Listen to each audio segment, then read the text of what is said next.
বাংলাদেশের মানুষকে এভাবে বিপদে ফেলে দেয় ভারতকে ঘৃণা করেন বলেও ক্ষোভ প্রকাশ করেন দুর্যোগ কবলিতরা। সিএনএনে উঠে এসেছে বাংলাদেশের পার্শ্ববর্তী দেশ ভারত ডুম্বুর বাঁধ খুলে দেয় বাংলাদেশের নিম্নাঞ্চল প্লাবিত।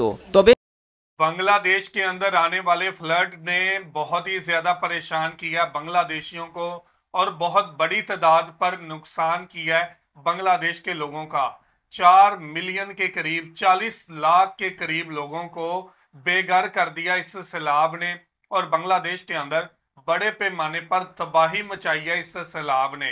तो CNN दुनिया का बड़ा न्यूज चैनल CNN भी बांग्लादेश के अंदर आने वाले खौफनाक सैलाब के ऊपर बात कर रहा है, खौफनाक फ्लड के ऊपर बात कर रहा है। तो आज इसी हवाले से वीडियो है।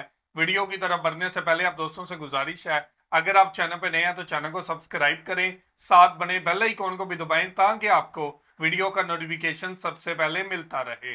चलें वीडियो शुरू करते हैं जी। 1 2 3।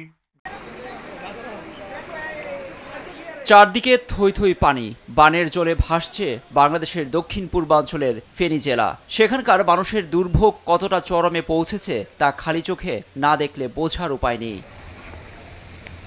ফেনীসহ বাংলাদেশের আরও 11টি জেলা এখন পানির নিচে। সবচেয়ে নাজুক অবস্থা ফেনী জেলার মানুষের। বন্যা পরিস্থিতি এবং কিভাবে হুট করে জেলাটি তলিয়ে গেল এ নিয়ে পর্যবেক্ষণে আসে মার্কিন প্রভাবশালী সংবাদ মাধ্যম সিএনএনের সাংবাদিক এনা কোরেন। পথঘাট সব প্লাবিত থাকায় নৌকা যুগে ঘুরে দেখেন এবং বানভাসী মানুষের সঙ্গে কথা হয় তার।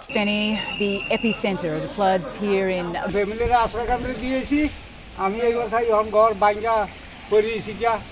থাকার আর কোনো ব্যবস্থা নাই। নিঃস্ব মানুষদের কেউ কেউ এই বন্যার পানিকে ভারতের বলে সিএনএনের কাছে তুলে ধরেন। বাংলাদেশের মানুষকে এভাবে বিপদে ফেলে দেয় ভারতকে ঘৃণা করেন বলেও ক্ষোভ প্রকাশ করেন দুর্যোগ কবলিতরা। সিএনএনে উঠে এসেছে বাংলাদেশের পার্শ্ববর্তী দেশ ভারত ডুম্বুর বাঁধ খুলে দেয় বাংলাদেশের নিম্নাঞ্চল প্লাবিত। তবে ভারতের পররাষ্ট্র মন্ত্রণালয়ের দাবি, ভারত বাংলাদেশের পূর্বাঞ্চলীয় সীমান্ত এলাকার বন্যা পরিস্থিতিতে ত্রিপুরার গোমতী নদীর বাঁধ খুলে দেয়া নিয়ে যে আলোচনা চলছে তা সঠিক নয়। কিন্তু এসব মন গড়া কথাই মানতে নারাজ বন্যা কবলিত মানুষ। সবাই স্বাবলম্বী পরিবার, কিন্তু এমন ভয়াবহ বন্যা পরিস্থিতিতে তারা সবাই নিজের ঘর বাড়ি সবকিছু ছেড়ে এখন এখানে স্কুলে আশ্রয় নিয়েছে। সিএনএনের প্রতিবেদককে ফেনীর ভুক্তভোগীরা আরও বলেন, ত্রিপুরা রাজ্য সরকার বাংলাদেশকে বাঁধ খুলে দেয়া নিয়ে আগাম বার্তা দেয়নি, ফলে বাড়ি ঘর সবকিছু ফেলে চলে যেতে হয়েছে আশ্রয় কেন্দ্রে। ভারত পানিকে অস্ত্র হিসেবে ব্যবহার করছে বলেও অভিযোগ করেন কেউ কেউ। চলমান বন্যায় দেশের পূর্বাঞ্চলের 11 জেলায় বাড়ছে প্রাণহানি। গেল বুধবার থেকে ভয়ঙ্কর বন্যার থাবায় ক্ষতিগ্রস্ত 56 লাখের বেশি মানুষ। পানিবন্দী পরিবার 12,07,000-এর বেশি। লুৎফর কবির, নিউজ ডেস্ক, দেশ টিভি। সেটা পর্যাপ্ত নয়, এখানে অপর্যাপ্তই বলা যায় এবং সাধারণ সিদ্ধান্ত আপনার কাছে। জি ভাই, কি অবস্থা ভাইয়া? ভাই এপাশে আসেন, এপাশে আসেন, এপাশে আসেন। আপনি দিকে আপনি দেখাইছে দিকে দিকে, আপনি দেখাইছেন দিকে দিকে। আচ্ছা, আমরা সামনের দিকে।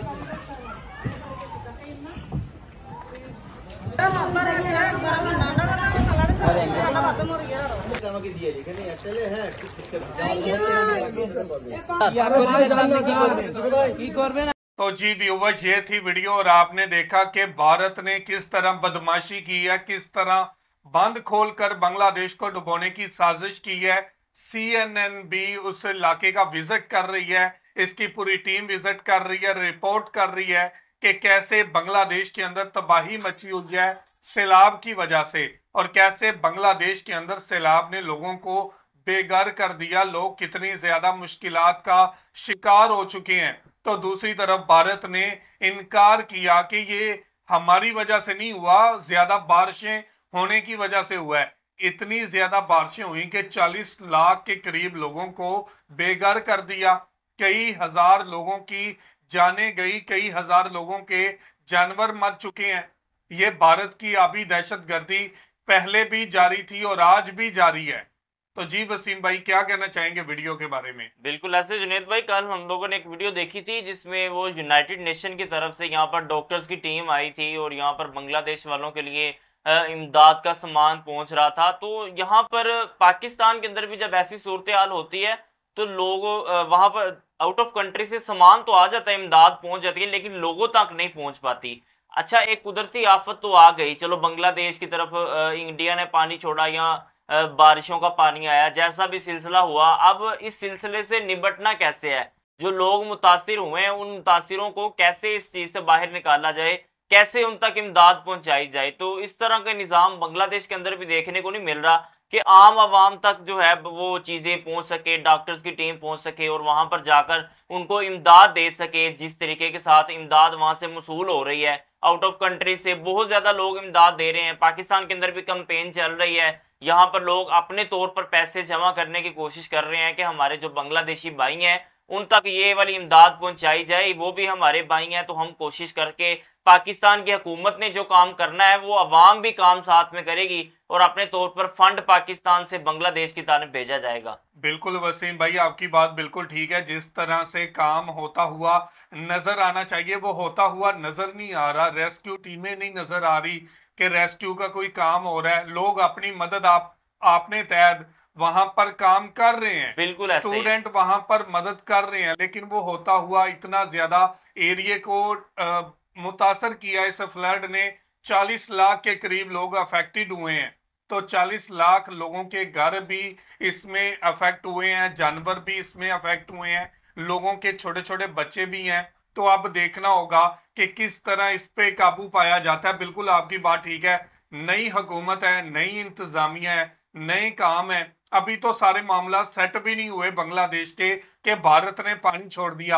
अब बांग्लादेश को अच्छे तरीके से निपटने की कोशिश करनी चाहिए, लेकिन इतने ज्यादा सहूलियात नहीं है कि इन मसाइल को काबू पाया जा सके।